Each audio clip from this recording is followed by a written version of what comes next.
If you read screenplays, which you absolutely should be doing as a screenwriter, you'll quickly see that character introductions are one of the few elements in a script where you're given a bit of extra rope with the rules and formatting. But if you don't know the basics of the rules or how far they can bend before they break, that extra rope can get you into all sorts of tangles. When a major character is first introduced in the description, and only when they're first introduced, their name should be written in all caps. Dr. Hannibal Lecter is already standing, the gracious host. He considers her, a face so long out of the sun it seems almost leached. Except for the glittering eyes and wet red mouth. His voice is cultured, soft. You're one of Jack Crawford's, aren't you? After that first time, capitalize their name as normal in the description. May I see your credentials? Clarice is surprised, but fishes her ID card from her bag, holds it up for his inspection. Dr. Lecter smiles soothingly. The introductory all-capping rules apply to the description only. If a character's name is spoken in the dialogue before they're introduced, then that speech should look completely normal. The psychiatrist Hannibal Lecter. Names and character headings are always all-capped, though we'll cover their rules and quirks in an upcoming video, so make sure you're subscribed so you don't miss it. The all-cap emphasis in the description cues your reader to the entrance of a new character worth remembering. So when they're skimming through your description because they need to squeeze 6 scripts into their afternoon, they won't get tripped up when a new character suddenly appears. If your character has a nickname that might cause some confusion, be sure to wrap it in quotation marks and include it with the all-capped introductory name in the description. A needy white guy in his late 20s with a big head, Cheddar Bob Zarowski, sees Jimmy and Future heading in the opposite direction. But remember to trust your reader. They don't need to be told that a character named William might also go by Bill. But if William's friends all call him Duck, that might be worth noting in their introduction. If a story follows a character over time in a way that's likely to require more than one actor or heavy makeup or effects to portray them at different ages, then you should consider writing a new all-capped introduction for each significant gap in age. Then he sees, the man has no sack on his head, and the face that stares back at Joe is his own. 57-year-old Joe, his eyes fixed on Joe. All major characters should have some sort of introduction, but you'll have to decide what form that intro takes. You could use a simple parenthetical after the character's name containing a list of characteristics. Elizabeth Swan, 11 years old, light brown hair, stands at the bow gazing at the sea, still singing. Or you could write a brief description. On the landward face of a sail, apparently high in the rigging, is a man for whom the term swashbuckling rogue was coined, Captain Jack Sparrow. Or even a few beats of action that show us what kind of a person the character is. Suddenly something below catches his attention. He jumps from the rigging. And that's when we see that his ship is not an imposing 3-master, but just a small fishing dory with a single sail, plowing through the water, the Jolly Mon. And it leaks. Sometimes writers use a combination of techniques where the character is introduced with some insightful action, while the drier facts about them are included in a parenthetical. Jack lifts her hat cautiously. Anna Maria. And is suddenly slapped by the pirate woman. This is Anna Maria. Tall, strong, tough. You stole my boat. Actually, She slaps him again. Major character introductions are one of the few places in a script where you're allowed some leeway to describe things we don't actually see on screen. Like personality traits or demeanor. The caller turns. It's Will Turner, handsome with a watchful demeanor that gives him a weight beyond his years. Or how people might perceive the character. This is Barbosa. Despite the bright colors of clothing, definitely not a man you want to meet in a dark alley, or anywhere for that matter. apologies, miss. Elizabeth, more terrified than ever, cannot look away from his eyes.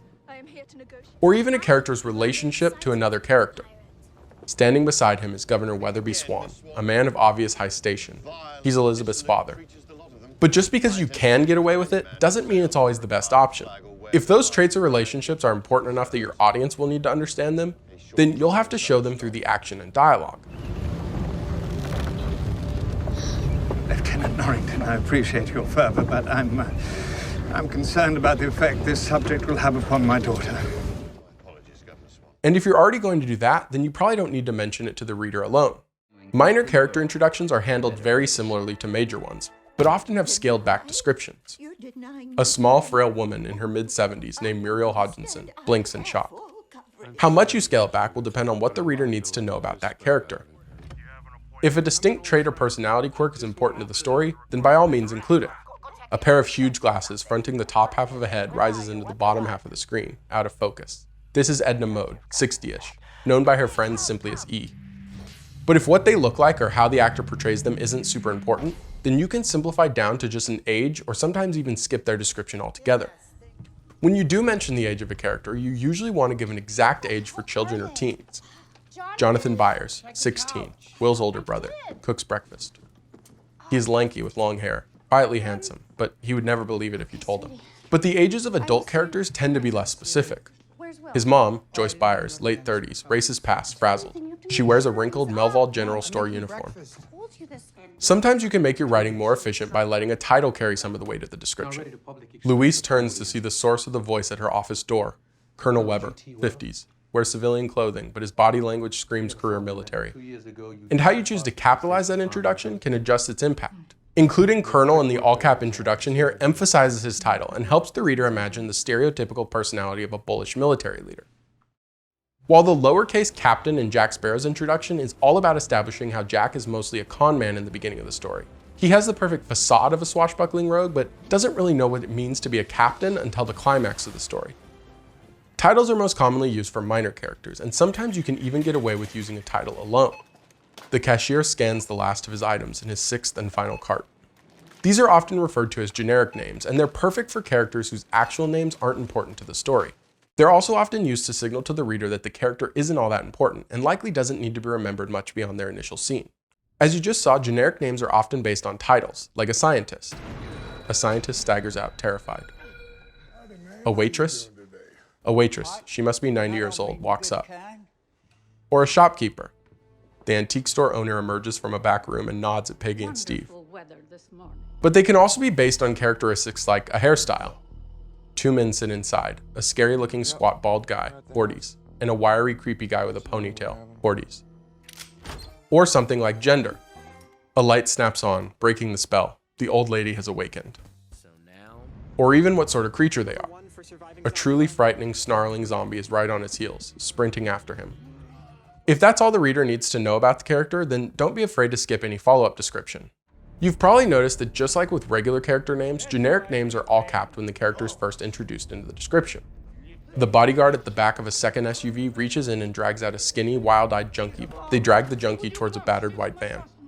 After their introduction, the names return to standard caps. For generic names, that usually means treating them like proper nouns and capitalizing the first letter. But while most proper nouns don't use articles, it can be a bit awkward to drop them from generic names. They drag junkie towards a battered white van. So just use your best judgment on that front and go with whatever makes the script the most readable. But not all writers subscribe to this approach. Some skip all capped intros and proper noun rules for all generic characters. The clerk turns, holding a small electrical part and bulb out to Chris. How much? $8. Others limit them to speaking characters.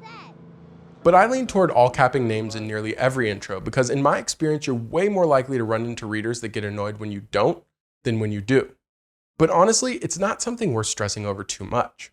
Similarly, you don't need to all cap intros of generic groups of characters. Huge room, full of press, row after row of journalists, cameras at the front, TV cameras at the back. Anna sits at a table at the end of the room beside Jeremy, the PR boss. But you still see it done quite often, and it's not really an issue either way.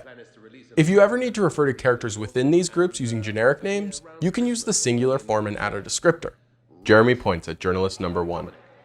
In the past, the descriptor was often just a number, but there's a trend toward using more natural language instead with descriptive names like balding journalist.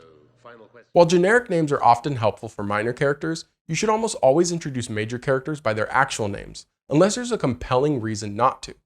Generic names are almost always used for characters a reader doesn't need to pay all that much attention to. But there are, of course, exceptions. In Drive, Ryan Gosling plays a character only referred to as Driver to emphasize his unique skill. Driver is focused on the road. We see his face in the passing neon lights. Feline good looks, impassive blue eyes, something almost melancholy in his unwavering gaze. And Jennifer Lawrence's character in Mother is simply referred to as Mother to emphasize her role in the allegory. A body emerges before us, a young woman in that comfortable bed reaching for her man, empty. She turns into the camera. This is Mother, alone, her partner now gone. And I could do an entire video essay about the generic names in Fleabag. Fleabag, a few steps away from the door, watching it as if she's ready to pounce. Smudged makeup, hair tousled, out of breath. But even in these cases, the titles of the movies and series ensure that the reader knows the characters are important. A common myth I see among newer screenwriters is that character names need to be revealed to the audience before they can be used in the description. Like how Walter White is referred to as Underpants Man for the first few pages of the Breaking Bad pilot. until he reveals his name while recording a desperate video message. Underpants figures out how to turn on the camcorder. He twists the little screen around so he can see himself in it, framing himself waist up. He takes a moment to gather his thoughts, then presses record. My name is Walter Hartwell White. But they could have very easily used Walt's name from the beginning. Waiting to reveal it here wasn't a requirement, but rather done for effect. It was used to emphasize that he's a character literally caught with his pants down and in completely over his head. But keep in mind that it can be confusing for a reader, because it not only forces them to keep track of a character with a changing name, but also sets them up to think the character is less important than they end up being. If you decide to introduce a character this way, it can be a good idea to skip all capping the generic name and only all cap the actual character name when it first appears in the description. The sirens are wailing now, on top of us. Walter White, the underpants man, turns off the camcorder. Just make sure withholding their name is adding something to the story other than confusion. The script for Scream wouldn't have been very fun to read if they'd referred to Ghostface by the name of the person behind the mask, so they hid the character behind generic names so the reader could experience the same whodunit as the audience. A figure comes leaping out of the hall closet, rushing her, ramming into her side. The phone flies. The figure is on top of her. She goes down, screaming. She looks up to see the figure darkly dressed with a pale, distorted face, white and ghostly. A mask. But if you do need to do this, be deliberate with your generic name. It's pretty obvious the figure with a ghost face is someone worth remembering. The same goes for Underpants Man. But it's easy for a reader to look past some random guy. And if you find yourself needing to add sounds to your description, like the screams of Ghostface's latest victim, then you should really check out this video to make sure your sounds and other technical cues are delivering the effects you intend.